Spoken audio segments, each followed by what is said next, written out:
Hello guys, I am your friend CA Devesh Thakur, and in today's video we are going to discuss about section 194O. Section 194O is on e-commerce operator and e-commerce participant. ये हमारा section है TDS on e-commerce sale.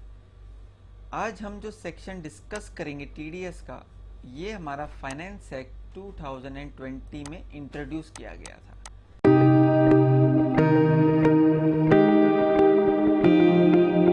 जिसकी effective date है 1 October 2020, यानी ये आज से applicable है. 1 अक्टूबर 2020 से ये सेक्शन एप्लीकेबल है ऑन ई कॉमर्स सेल, जिसको टेक्निकली नाम दिया गया है e commerce participant. E commerce participant has been defined to mean a person resident in India, यानी वो रेजिडेंट है who sells goods और services और both. वो goods और services या both सेल कर रहा है थ्रू ई कॉमर्स पोर्टल. जो ई कॉमर्स पोर्टल है, यानी ई कॉमर्स ऑपरेटर जो हमारे को ई कॉमर्स पोर्टल प्रोवाइड कर रहे हैं, उसके थ्रू अगर कोई रेजिडेंट इंडियन अगर कोई सेल कर रहा है, इन दैट केस हमारा सेक्शन 194O एप्लीकेबल हो जाएगा फ्रॉम 1 अक्टूबर 2020 ऑनवर्ड्स. इससे एक और बात आती है सामने कि this is only applicable for a resident. अगर कोई नॉन रेजिडेंट है और वो अगर ई कॉमर्स ऑपरेटर के थ्रू उसके प्रोवाइड करे हुए ई कॉमर्स प्लेटफॉर्म पे अगर कोई सेल करता है, इन दैट केस ये सेक्शन उसको अप्लाई नहीं होगा. और ई कॉमर्स भी हमारे को डिफाइन किया गया है इस सेक्शन में, which means a person who owns, यानी जो उसका मालिक है, हु ओन्स, ऑपरेट और मैनेजेस अ डिजिटल और इलेक्ट्रॉनिक फैसिलिटी, यानी कोई ऐसा प्लेटफॉर्म जो कि डिजिटली हमारे को प्रोवाइड किया गया है for the purpose of sale of goods and services. Goods और सर्विसेज बेचने के लिए कोई ऐसा डिजिटल प्लेटफॉर्म जो कि हमारे को ई कॉमर्स ऑपरेटर प्रोवाइड कर रहा है and is responsible for making payments to the e commerce participant on such sales.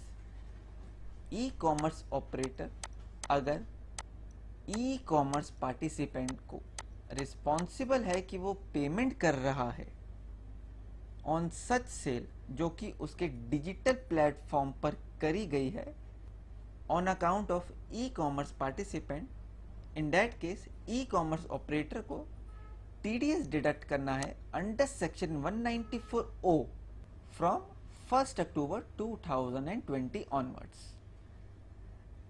हम इस वीडियो में FAQs को हम डिस्कस करेंगे, वो FAQs जिससे हम क्लैरिटी लेके आएंगे कि ये सेक्शन एक्चुअल में कहता क्या है. सबसे पहले हम इसका थोड़ा बैकग्राउंड अंडरस्टैंड करेंगे, then we will discuss rate of TDS. Rate of TDS हमारा फॉर द फाइनेंशियल ईयर 2021 अलग है एंड फ्रॉम ऑनवर्ड्स, यानी फ्रॉम 1 अप्रैल 2021 यहाँ से हमारा जो TDS का रेट है वो सेपरेट चलेगा. हम TDS के रेट के ऊपर डिटेल डिस्कशन करेंगे. ये TDS हमारा ऑन ग्रॉस सेल्स है as per the section inserted in finance act 2020. Gross sale को हमने स्टार मार्क करा है, अभी आप इसको स्टार मार्क करेंगे. हम इसके ऊपर डिस्कशन करेंगे एग्जाम्पल के थ्रू कैसे हमारा TDS डिडक्ट होगा. हम TDS की कैलकुलेशन समझेंगे. देन है गाइज लोअर TDS सर्टिफिकेट. अगर कोई सेलर लोअर TDS सर्टिफिकेट के लिए अप्लाई करता है, इन दैट केस Amazon या कोई भी हमारा जो ई कॉमर्स ऑपरेटर है, उसने उस लोअर रेट के ऊपर उस सेलर का TDS डिडक्ट करना है. हम इस कंसेप्ट को भी डिस्कस करेंगे. देन गाइज अगर किसी सेलर का TDS डिडक्ट हुआ है तो उसने उसे चेक कैसे करना है और उसको वो क्लेम कैसे कर सकता है, हम इसके ऊपर भी डिस्कशन करेंगे। Let's start the video guys. अब गाइस सबसे पहले डिस्कस करते हैं background on section 194O। Section 194O of the act was recently inserted via Finance Act 2020 to widen and deepen the tax net by bringing the participants of e-commerce within the tax net। जो हमारे e commerce participants हैं यानी जो online sellers हैं, उनको वो अपने tax net के ब्रैकेट में लाना चाहती थी, ये उनका पर्पस था। As per the new provisions, the e-commerce operator are required to withhold taxes for facilitating sale of goods and services of e-commerce participant through its marketplace। अब हम एक एग्जाम्पल के थ्रू समझते हैं। सपोज ई कॉमर्स ऑपरेटर है हमारे Amazon. Amazon हमारे को एक डिजिटल प्लेटफॉर्म प्रोवाइड करता है विच इज़ amazon.in। इस ई कॉमर्स प्लेटफॉर्म पे जब कोई ई कॉमर्स पार्टिसिपेंट यानी जो ऑनलाइन सेलर है वो अपने आप को रजिस्टर करता है और वो इस डिजिटल प्लेटफॉर्म से कोई गुड्स या सर्विसेज को सेल कर रहा है, in that case e commerce operator को यानी अमेज़ॉन को टैक्स डिडक्ट करना है for facilitating sale of goods and services to e commerce participant. ये प्रोविजन जो है हमारा वो एप्लीकेबल है विद इफेक्ट फ्रॉम 1 अक्टूबर 2020।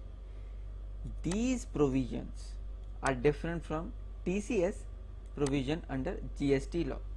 अभी जो GST लॉ में है, GST लॉ में जो TCS है वो और जो सेक्शन 194O का जो TDS है, ये दोनों ही डिफरेंट कंसेप्ट हैं।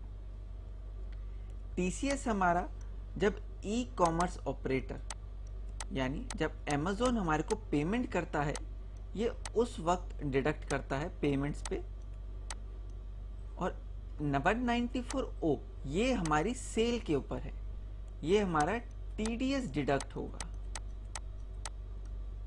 TCS इसको हम हमारी GSTR 3B में हमारी आउटपुट लाइबिलिटी में क्लेम करते हैं एज एन ITC। हम उस TCS को क्लेम करते हैं to set off our GSTR 3B output liability. और जो 194O का जो हमारा TDS होगा, ये हमारा डायरेक्ट टैक्स पर्पस के लिए है, यानी जब हम अपनी ITR फाइल करेंगे, ये उस टाइम पर हमने इस TDS को क्लेम करना है। अब गाइज नेक्स्ट है हमारा टाइम ऑफ डिडक्शन। ये TDS हमारा कब डिडक्ट होगा? TDS shall be withheld at the time of credit of the amount or at the time of payment whichever is earlier।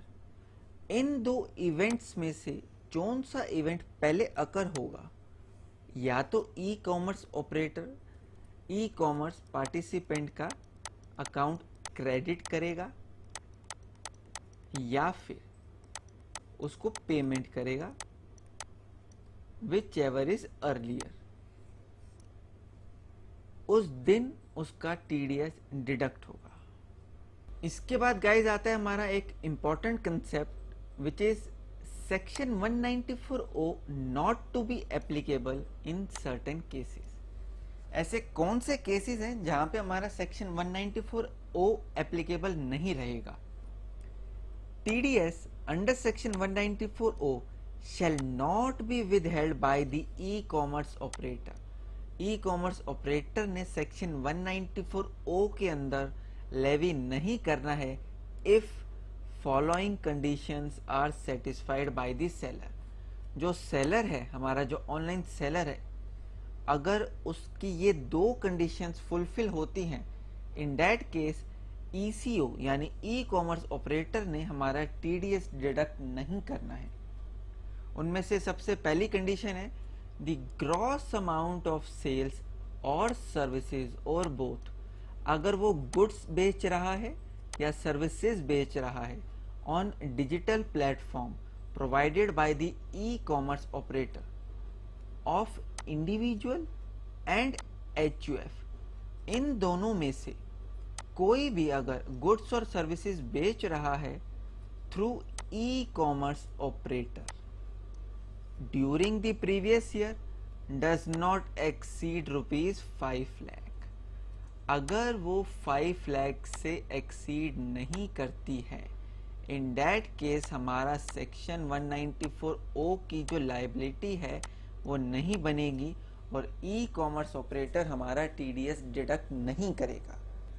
इसके लिए जो गुड्स और सर्विसेज की जो सेल देखी जाएंगी वो प्रीवियस ईयर की देखी जाएंगी। यानी अगर आपका फाइनेंशियल ईयर 2021 की अगर हम बात करें, इस फाइनेंशियल ईयर के लिए अगर सेक्शन 194O की एप्लीकेबिलिटी देखनी है तो उसके लिए हम अपने प्रीवियस ईयर की सेल ऑफ गुड्स और सर्विसेज देखेंगे। अगर उसमें वो 5 लाख को क्रॉस नहीं करती है, इन दैट केस इस साल हमारा सेक्शन 194O एप्लीकेबल नहीं होगा। सेकंड कंडीशन है the seller has furnish his pan, permanent account number अगर उसने फर्निश किया है और आधार नंबर, इन दोनों में से अगर कोई भी चीज़ उसने प्रोवाइड करी है टू ई कॉमर्स ऑपरेटर और वो एक्टिव है, अगर गवर्नमेंट के रिकॉर्ड के हिसाब से हमारा पैन एक्टिव नहीं है, इन दैट केस उसको ये एग्जेम्पशन नहीं मिलेगी और हमारा TDS डिडक्ट होगा। इसीलिए एक्टिव स्टेटस, जो स्टेटस है हमारा पैन का, वो एक्टिव होना चाहिए as per the income tax record. Status अगर एक्टिव नहीं है तो ये कंडीशन फुलफिल नहीं मानी जाएगी। अब गाइस स्टार्ट करते हैं हमारे FAQs on section 194O। Section 194O के जो FAQs में सबसे पहला क्वेश्चन हमारा आता है, what does TDS on e commerce transaction means. ये TDS हमारा क्या है और ये क्या कहता है, ये हम सबसे पहले डिस्कस करेंगे। An e commerce operator like Amazon, Flipkart और Paytm will be required to withhold and deposit to the government a percentage of the gross sale of products or services by the seller on marketplace। अगर किसी digital platform के ऊपर किसी ने product और services cell करी है, in that case हमारा जो ई कॉमर्स ऑपरेटर है, that is Amazon, Flipkart, Paytm जैसे जो हमारे ई कॉमर्स ऑपरेटर हैं, उन्होंने कुछ परसेंटेज ऑन ग्रॉस सेल्स वो गवर्नमेंट को डिपॉजिट करनी है as TDS as per the section 194O। This withhold is not applicable to offline sale made by the seller। ये ऑफलाइन सेल के ऊपर सेक्शन 194O एप्लीकेबल नहीं है। ये हमारा in case of online selling है, अगर वो डिजिटल प्लेटफॉर्म के ऊपर गुड्स और सर्विसेज सेल कर रहा है थ्रू ई कॉमर्स ऑपरेटर। अब guys TDS on e commerce transaction को समझते हैं। ये जो ग्रॉस सेल का जो कंसेप्ट है और जो TDS की कैलकुलेशन है वो कैसे होंगी, अब उसको एक एग्जांपल के थ्रू समझते हैं। हमने इस एग्जांपल में 3 सिनेरियोज लिए हैं। सबसे पहला प्री TDS, यानी जब ये TDS का कंसेप्ट नहीं आया था, यानी 1 अक्टूबर से पहले, यानी up to the 30th of September 2020, ये तब तक का कंसेप्ट है। फिर हम सिनेरियो लेंगे जिसमें पोस्ट TDS को कंसिडर करेंगे, जो कि 1 October onwards till 31st of March 2021, यानी जो हमारा फाइनेंशियल ईयर 2021 है उसके लिए TDS की कैलकुलेशन कैसे होगी। तीसरे सिनेरियो में पोस्ट टीडीएस में हम कंसिडर करेंगे फ्रॉम 1 अप्रैल 21 ऑनवर्ड। इसका हमारा फाइनेंशियल ईयर है 21-22। अब हम तीसरे सिनेरियो में फाइनेंशियल ईयर 21-22 की कैलकुलेशन समझेंगे। सबसे पहले हम प्री टीडीएस कंसेप्ट पे चलते हैं। Sale price on platform including of tax. Suppose एक ऑनलाइन सेलर है जो गुड्स बेच रहा है ऑन पेटीएम या फिर पेपरफ्राई। उसने जो लिस्ट प्राइस किया है including of tax that is 118 rupees. उसमें से हम लेस कर देंगे। हम सपोज करते हैं कि जो एप्लीकेबल जीएसटी रेट है ऑन दैट गुड इज 18%। तो जो हमारा नेट सेल प्राइस आया एक्सक्लूडिंग टैक्सेस, जिसको हमने बी कंसिडर किया, दैट इज 100। पेपर फ्राई की जो कमीशन है सपोज 40% ऑन सेल्स है इंक्लूडिंग टैक्सेस, उसको हम कैलकुलेट करेंगे तो 47.2 आता है। अगर हम उसमें से जीएसटी एक्सक्लूड कर दें ऑन कमीशन विच इज़ 7.2, तुम्हारी जो नेट कमीशन है जिसको हमने डी कंसिडर किया है that comes out to ₹40। Net taxable value for TCS that is ₹100। उसने जो ट्रांजैक्शन करी है अपनी एक ऑर्डर की, 118 रुपये का उसका सेलिंग प्राइस था। उसमें से कमीशन डिडक्ट करने के बाद वो है 100 rupees.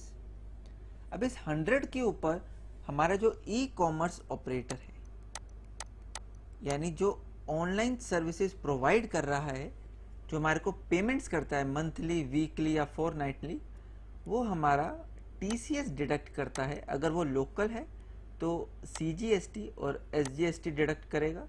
In case of interstate वो आईजीएसटी डिडक्ट करेगा। ये हमारा 0.5% होता है जो कि हम एफ कंसिडर करते हैं, और सीजीएसटी भी हमारा 0.5% है, उसको हम जी कंसिडर करते हैं।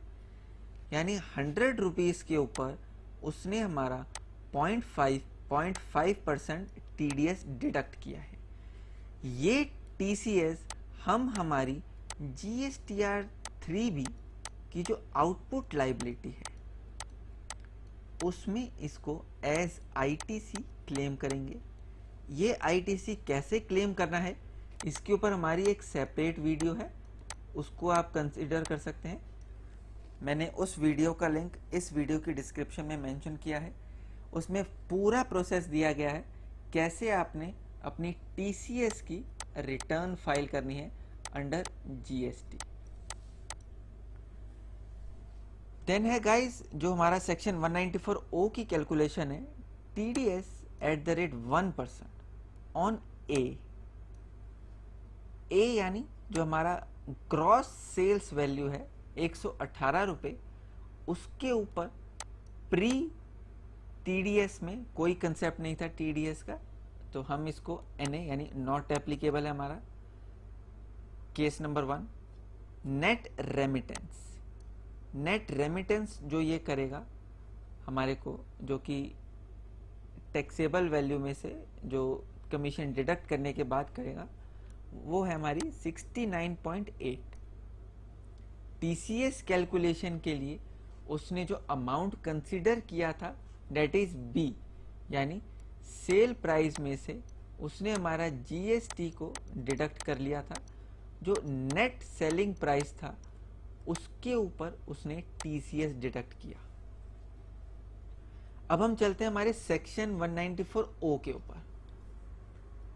सेक्शन 194O हमारा 1 अक्टूबर 2020 से लगेगा, यानी आज से 31 मार्च 2021 तक, यानी जो बचा हुआ फाइनेंशियल ईयर है 6 मंथ्स फॉर फाइनेंशियल ईयर 2021। इसका जो कैलकुलेशन है अब इसको समझते हैं। हमारा जो ग्रॉस सेल्स वैल्यू जो लिस्टेड प्राइस था वो था 118 रुपये, उसके अंदर हमारा जीएसटी इंक्लूडेड था 18 रुपीज़, नेट सेल्स वैल्यू आई 100, इसके ऊपर जो कमीशन चार्ज किया गया दैट इज 47.2, इसमें से हमने रिवर्स कैलकुलेशन करके जीएसटी को डिडक्ट किया, नेट कमीशन आई हमारी 40 रुपीज़। ये सब हमने एक एग्जाम्पल के तौर पे फिगर्स लिए हैं, ये कोई एग्जैक्ट फिगर्स नहीं है। एग्जैक्ट फिगर्स आपको अपने ऑर्डर वाइज आप उसमें देख सकते हैं।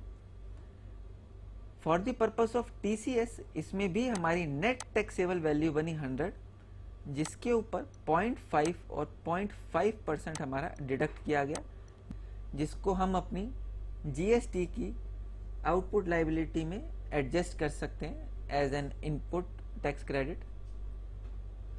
देन है guys section 194O। As per the inserted section ये जो टीडीएस है हमारा वो एट द रेट ऑफ 1% है, लेकिन फाइनेंशियल ईयर 2021 के लिए हमारे फाइनेंस मिनिस्टर श्रीमती निर्मला सीतारमन जी ने काफ़ी सारे रिलीफ पैकेजेस अनाउंस किए गए थे, जिसके मुताबिक 14 मई से हमारे को 25% ऑन टीडीएस का जो बेस रेट है उसके ऊपर रिडक्शन मिली गई है। यानी अगर 1% हमारा टीडीएस था तो उसके ऊपर हमारे को -25% ये हमारा रिडक्शन रेट है, दैट कम्स आउट टू ₹0.75। 0.75% हमारा अब एप्लीकेबल रेट रहेगा फॉर द फाइनेंशियल ईयर 2021, जो कि कोविड-19 की सिचुएशन के चलते हुए हमारे फाइनेंस मिनिस्टर ने हमारे को रिलीफ दी गई है। ये रिलीफ पैकेज सिर्फ इस फाइनेंशियल ईयर तक के लिए एप्लीकेबल है एज ऑफ नाउ। अब इसके ऊपर हमने 118 रुपए के ऊपर 0.75% हमने कैलकुलेट किया, डेट कम्स आउट टू ₹0.89। ये हमारा टीडीएस है जो कि ई कॉमर्स ऑपरेटर हमारा डिडक्ट करेगा और वो हमारे 26AS में रिफ्लेक्ट करेगा। ये टीडीएस हमारा 26AS में रिफ्लेक्ट करेगा, जो ऑनलाइन सेलर अपनी आईटीआर भरते टाइम उसको क्लेम करेंगे। अब आप गाइस समझ पा रहे होंगे जो ये दो कंसेप्ट हैं, टीसीएस का और एक टीडीएस का। टीसीएस हमने जीएसटी में क्लेम करना है और अंडर सेक्शन 194O का जो टीडीएस है वो हमने हमारी आईटीआर में क्लेम करना है। अब एक बात समझते हैं कि सेलर के अगर पर्सपेक्टिव से देखा जाए तो सेलर को क्या करना है। Seller can claim the credit of taxes withheld by the e-commerce operator by filing the return of income। हमने रिटर्न ऑफ इनकम फाइल करनी है for the respective financial year within the due dates as specified by the income tax department. For filing the return of income and to claim the credit for the taxes, जो online sellers को जो steps लेने हैं, सबसे पहले उसने अपना pan obtain करना है अगर अभी तक ऑब्टेन नहीं किया है। उसके बाद उसने अपने पैन को अपने आधार के साथ लिंक करना है in case of individual sellers. Sometimes हमारा जो पैन है वो NSDL की वेबसाइट पे वैलिडेट नहीं हो पाता है, तो हमारा जो स्टेटस जो एक्टिव होना चाहिए वो as per the tin NSDL website होना चाहिए। अगर उसको वैलिडेट करें तो हमारा जो स्टेटस आना चाहिए date should be valid one. Then हमने ई कॉमर्स ऑपरेटर से हमारा फॉर्म नंबर 16A ऑब्टेन करना है, जो कि हमारा टीडीएस सर्टिफिकेट है, जो हमारे को ई कॉमर्स ऑपरेटर प्रोवाइड करेगा, जैसे अमेजॉन, फ्लिपकार्ट, पेटीएम। अगर आप किसी भी पोर्टल पे सेल कर रहे हैं तो वो क्वार्टरली बेसिस के ऊपर आपको फॉर्म नंबर 16A प्रोवाइड करेगा, जिसके बेस के ऊपर आपने अपनी आईटीआर में उस डिडक्टेड टीडीएस को क्लेम करना है। उस टीडीएस को आप अपने 26AS, जो आपका 26AS है, उसमें भी आप चेक कर सकते हैं, जो कि आपके इनकम टैक्स पोर्टल पे आप अगर लॉगिन करें तो ये वहाँ से डाउनलोड कर सकते हैं। इसका जो क्रेडिट है TDS का, वो आपके 26AS में रिफ्लेक्ट करेगा, और जब आप रिटर्न फाइल करेंगे तो इस TDS को आप अपनी ITR में क्लेम कर सकते हैं। अब तीसरा सिनेरियो देखते हैं जिसमें हमारा फाइनेंशियल ईयर 21-22 कवर होता है। इसमें सेलिंग प्राइस 118, GST हम डिडक्ट करके नेट सेल प्राइस हमारा आया 100 रुपीज़। कमीशन में से हमने GST माइनस किया, नेट कमीशन जो हमारी आई ₹40। TCS पर्पस के लिए जो हमारा टैक्सेबल वैल्यू है डेट वुड बी 100 रुपीज़। इसके ऊपर हमने CGST और SGST डिडक्ट किया TCS के अंदर, जो कि हम अपनी GST में क्लेम करेंगे। एंड ग्रॉस वैल्यू के ऊपर हम हमारा 194O के अंदर TDS डिडक्ट करेंगे एट द रेट 1%। अभी तक जो नोटिफिकेशन है उसके हिसाब से 1 अप्रैल 21 ऑनवर्ड्स हमने 1% के ऊपर डिडक्ट करना है, एंड अप टू 31 मार्च 2020 हमने 0.75 के ऊपर डिडक्ट करना है। अब गाइज अमेज़ॉन का कंसेप्ट समझते हैं। अगर आप एक अमेज़ॉन के ऑनलाइन सेलर हैं, इन डैट केस जो 1 अक्टूबर ऑनवर्ड्स आपका जो TDS डिडक्ट होगा for all orders shift on a given day. Daily basis के ऊपर जितने भी आप शिफ्ट करेंगे उसके ऊपर 1 अक्टूबर ऑनवर्ड्स TDS की लाइबिलिटी को डिटरमाइन किया जाएगा। Amazon will determine the total TDS amount across all orders and deduct TDS from seller account by posting one entry। Daily basis के ऊपर जितने भी ऑर्डर आपके डिलीवर होंगे या रिसीव होंगे उसकी एक ही एंट्री पास करी जाएगी एट द एंड अमेज़ॉन अपने एंड से उस सब की एक consolidated entry on daily basis pass करेगा। TDS deduction for prepaid orders. Amazon पे आपके दो तरीके के ऑर्डर्स होते हैं, एक प्रीपेड और एक COD based. TDS deduction for prepaid orders, जो कि क्रेडिट कार्ड से अगर कोई पेमेंट हो, डेबिट कार्ड से, नेट बैंकिंग से, कोई भी पेमेंट अगर आपकी रिफ्लेक्ट होती है, will reflect under electronic transaction. आप जब अपनी पेमेंट्स रिपोर्ट्स पे देखते होंगे तो ये दो पेमेंट्स आपको वीकली बेसिस के ऊपर, जो आपका सर्कल है पेमेंट का, ये दो अलग रिपोर्ट्स आपकी जनरेट होती हैं। एक जो पेमेंट्स आपको रिसीव होती हैं आपके रजिस्टर्ड बैंक अकाउंट में, which is on the basis of electronic payments, and the other one is on COD basis, जो कि COD ट्रांजैक्शंस की जो पेमेंट्स आपको रिसीव होती हैं, एंड फॉर पे on delivery under COD transaction. ये दो ट्रांजैक्शन जो इलेक्ट्रॉनिक ट्रांजैक्शंस हैं और जो ये COD ट्रांजैक्शंस हैं, इसके अंडर आपको वो रिफ्लेक्ट करेगा। Seller will be able to view the TDS deduction in their payments report with description TDS-सेक्शन 194O। अब आप अपनी जब पेमेंट्स रिपोर्ट डाउनलोड करेंगे, मैं एज्यूम कर रहा हूँ आप इसको मंथली बेसिस के ऊपर डाउनलोड करते होंगे for the purpose of reconciliation of TCS, या फिर अपने जो ऑर्डर्स के लिए भी आप जो रिकन्सिलेशन करते हैं। अब से फ्रॉम 1 अक्टूबर ऑनवर्ड्स उसमें एक सेपरेट हेड आएगा आपका सेक्शन 194O। इसमें आपके ऑर्डर वाइज जो पेमेंट्स आपको रिसीव होंगी उसमें TDS की कैलकुलेशन आपको रिफ्लेक्ट करेंगी, along with the date for which TDS is deducted। Date wise आपका कितना TDS डिडक्ट हुआ है उसकी पूरी डिटेल्स आएंगी आपकी। फॉर एग्जाम्पल, अगर आपका 100 रुपये का TDS डिडक्ट हुआ है ऑन 1 अक्टूबर 2020, तो वो आपका TDS सेक्शन 194O में रिफ्लेक्ट करेगा ऑन 1 अक्टूबर 2020।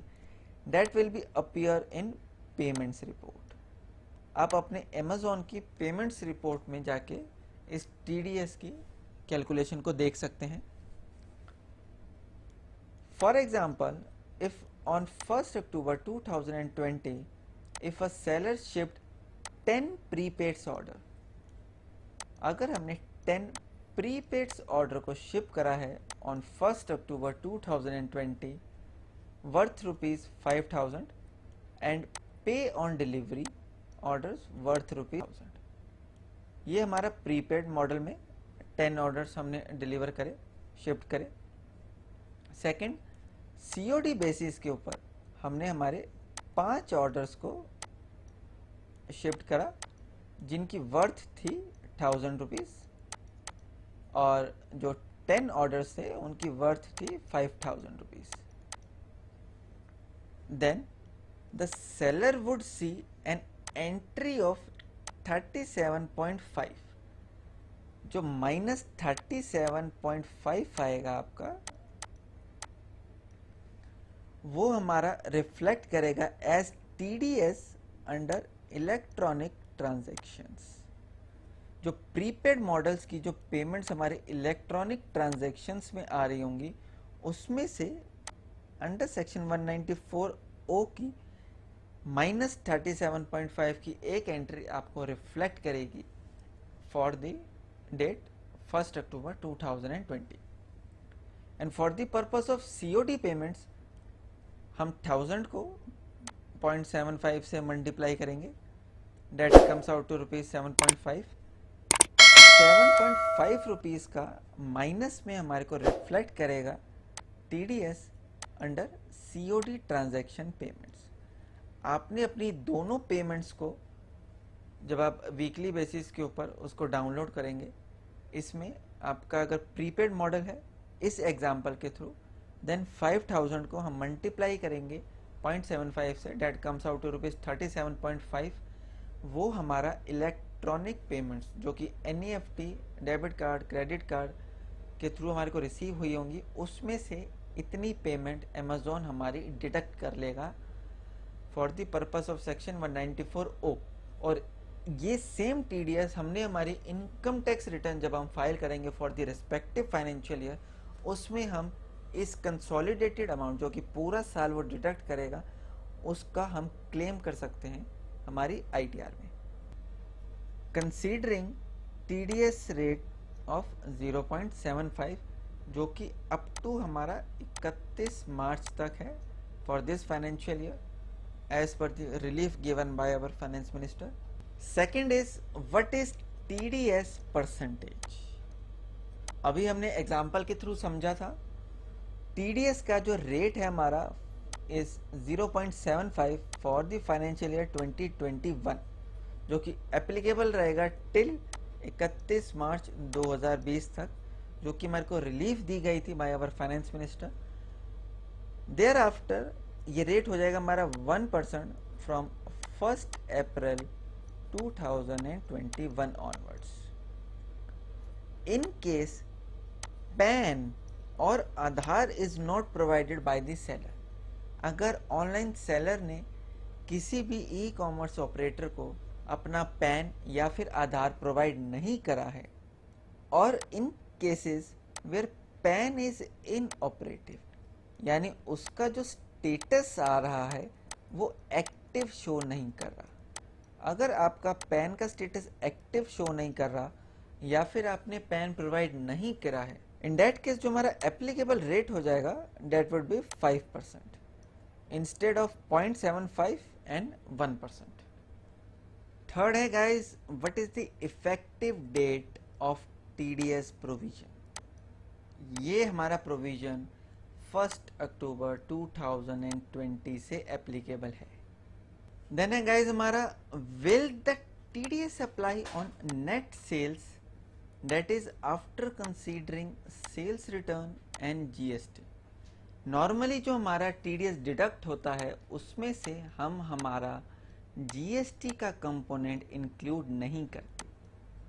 जो टीडीएस की कैलकुलेशन होती है हमारी, that would B excluding GST. अब जो ये सेक्शन आया है 194O, इसमें लिखा गया है that is on gross sales. इसमें सेल्स रिटर्न और जीएसटी कंपोनेंट की अभी तक कोई एग्जैक्ट क्लैरिफिकेशन नहीं आई है। जैसे ही इसके ऊपर क्लैरिफिकेशन आएगी हम उसके ऊपर एक सेपरेट वीडियो बनाएंगे, देन अकॉर्डिंगली उसके ऊपर कैसे टीडीएस की कैलकुलेशन होगी हम उस टाइम पे डिस्कस करेंगे।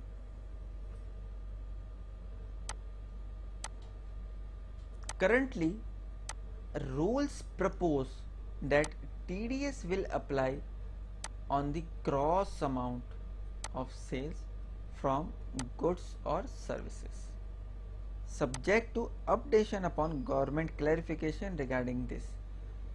जैसे ही इसके ऊपर कोई क्लैरिफिकेशन आती है कि ग्रॉस अमाउंट के ऊपर टीडीएस नहीं कटना चाहिए और सेल्स रिटर्न और जीएसटी कंपोनेंट को एडजस्ट करने के बाद आपको टीडीएस की कैलकुलेशन करनी है, अगर आती है इन दैट केस हम उसके ऊपर एक सेपरेट वीडियो बनाएंगे। देन है guys, what proof of TDS deduction will be provided to the seller. E commerce operator आपको क्या प्रूफ देगा कि आपका यानी ई कॉमर्स पार्टिसिपेंट का उसने टीडीएस डिडक्ट किया है और उसने गवर्नमेंट को इसको डिपॉजिट भी करा है। इसके लिए जो प्रूफ अवेलेबल है, provisions will be enabled for the e commerce operator to issue a TDS certificate to the seller on a quarterly basis. जैसे हमारी टीडीएस रिटर्न सबमिट होती हैं बाकी अदर सेक्शंस के हिसाब से भी, जैसे हम टीडीएस सर्टिफिकेट इशू करते हैं अंडर फॉर्म 16 है, वैसे ही इसको भी इनेबल किया जाएगा कि ई कॉमर्स ऑपरेटर हमारे को यानी ऑनलाइन सेलर को टीडीएस सर्टिफिकेट प्रोवाइड करें ऑन क्वार्टरली बेसिस।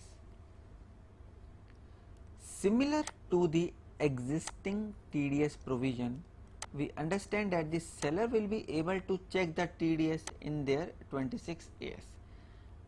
सेलर अपना इनकम टैक्स पोर्टल पे लॉगिन करके 26AS के थ्रू अपना TDS चेक कर सकते हैं and also use the view your tax credit facility on incometaxindia.gov.in subject to updation upon government clarification regarding this. इसके ऊपर भी अगर कोई अपडेशन आती है, क्लैरिफिकेशन आती है कि ई कॉमर्स ऑपरेटर को इस टीडीएस को कैसे रिफ्लेक्ट करना है कि ई कॉमर्स पार्टिसिपेंट उसको क्लेम कर सके, अगर कोई इंटीमेशन, कोई अपडेशन, कोई क्लैरिफिकेशन आती है, इन दैट केस हम उसको भी फर्दर डिस्कस करेंगे। नेक्स्ट है guys, how can the seller claim credit. इस टीडीएस का वो कैसे क्लेम कर सकते हैं और refund for the TDS deducted. अपनी आईटीआर में अगर आपकी कोई लायबिलिटी बनती है, इन दैट केस उस क्रेडिट को वो क्लेम कर सकते हैं। अगर एक्सेस क्रेडिट है उसको वो रिफंड भी क्लेम कर सकते हैं। The seller can claim credit और रिफंड, वो क्रेडिट भी क्लेम कर सकते हैं और in case of extra credit वो रिफंड भी क्लेम कर सकते हैं for the TDS deducted bye filing an income tax return. वो अपनी आईटीआर को फाइल करते टाइम क्रेडिट क्लेम या फिर रिफंड क्लेम कर सकते हैं for that particular financial year जिसमें उनका टीडीएस डिडक्ट हुआ है। एज पर देयर एप्लीकेबल ड्यू डेट्स उन्होंने अपनी आईटीआर को फाइल करना है। Seller may consult their respective tax advisor for the same. Next year आपने अपने टैक्स एडवाइजर की हेल्प से अपना जो ये टीडीएस क्लेम करना है आप उसको रेफर कर सकते हैं। नेक्स्ट है guys, is linking of PAN with Aadhaar mandatory for individuals. क्या पैन को आधार के साथ लिंक करना मैंडेटरी है फॉर इंडिविजुअल्स?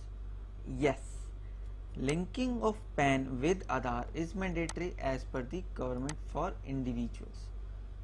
जो इंडिविजुअल्स ई कॉमर्स पार्टिसिपेंट की डेफिनेशन में आते हैं और वो ऑनलाइन सेलिंग कर रहे हैं on any digital platform provided by E commerce operator, उन्होंने अपने पैन को अपने आधार के साथ लिंक करना है, जिसकी ड्यू डेट अब एक्सटेंड होके कर दी गई है 31 मार्च 2021।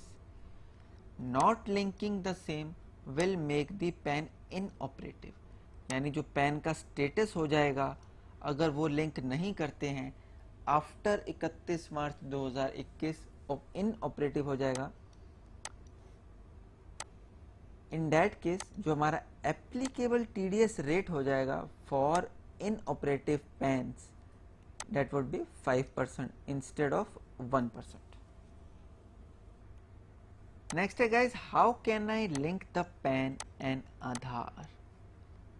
आप अपने पैन को अपने आधार से लिंक करने के लिए इस वेबसाइट के लिंक के ऊपर क्लिक कर सकते हैं। आपने एंटर करना है अपना PAN, Aadhaar number and name as per Aadhaar and follow the subsequent steps. Next है guys, what is the TAN number if seller wishes to apply for a lower TDS exemption certificate. ये जो हमारा लोअर टीडीएस सर्टिफिकेट है ये क्या है, थोड़ा इसका बैकग्राउंड समझते हैं। Section 197 of income tax act, जिसमें एप्लीकेंट अप्लाई करता है for obtaining lower withholding certificate, यानी वो अपने असेसिंग ऑफिसर को अप्लाई करता है through form number 13 to avail the benefit कि उसका जो टीडीएस है वो लोअर रेट या फिर निल रेट पे डिडक्ट किया जाए। अगर वो अपना फॉर्म नंबर 13 में जो अप्लाई कर रहा है और असेसिंग ऑफिसर उसको अप्रूव कर देता है, इन दैट केस उसको एक सर्टिफिकेट इशू किया जाएगा from the income tax department कि उसका इंस्टेड ऑफ 0.75 और 1% एज द केस में भी उसकी जगह पर या तो निल टीडीएस डिडक्ट किया जाए, यानी बिल्कुल भी टीडीएस डिडक्ट नहीं होगा, या फिर lower rate of TDS which can be 0.5, 0.10 या फिर 0.005। It can be any percentage जो कि एग्जिस्टिंग 0.75 और 1% एज द केस में भी उससे कम रहेगा। अगर वो अप्लाई करता है और असेसिंग ऑफिसर उसको अप्रूव कर देता है, इन दैट केस उसने उस सर्टिफिकेट को अपने ई कॉमर्स ऑपरेटर को प्रोवाइड करना है और e commerce operator as per that certificate उसका टीडीएस डिडक्ट करेगा। हमारी जो फाइलिंग ऑफ एप्लीकेशन है वो जो अंडर सेक्शन 197 है वो रेजिडेंट सेलर्स के लिए अगर देखी जाए, अगर लेस देन 50 डिडक्टेज हैं तो वो ऑनलाइन मोड में अप्लाई कर सकते हैं। In case of more than 50 डिडक्टेज वो ऑफलाइन मोड में अप्लाई करेगा। In case of non resident, अगर वो निल या फिर लोअर टीडीएस सर्टिफिकेट के लिए अप्लाई करना चाहते हैं, उसके लिए भी सेपरेट प्रोसीजर है।